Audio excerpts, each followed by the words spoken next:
Да се постават безбедносни камери во градинките за да се гледа како вработените се однесуваат со децата.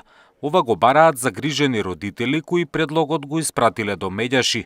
Од првата детска амбасада велат дека барањето следи по неодамнешниот случај во Гевгелиската градинка, каде со навредливи зборови негувателка ги смируваше децата.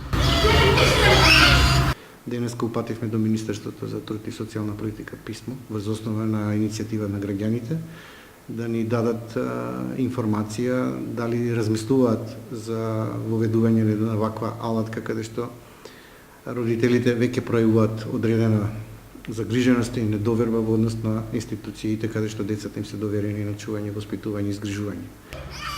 По објавувањето на снимката од градинката во Гевгелија, ресорното министерство и наложи на директорката на установата да истражи што се случувало во објектот Цветови. Од Труд и социјала велат дека ги анализираат сите претставки на родители чии деца предстојуваат во јавните установи, но не откриваат какви казни заработиле негувателките.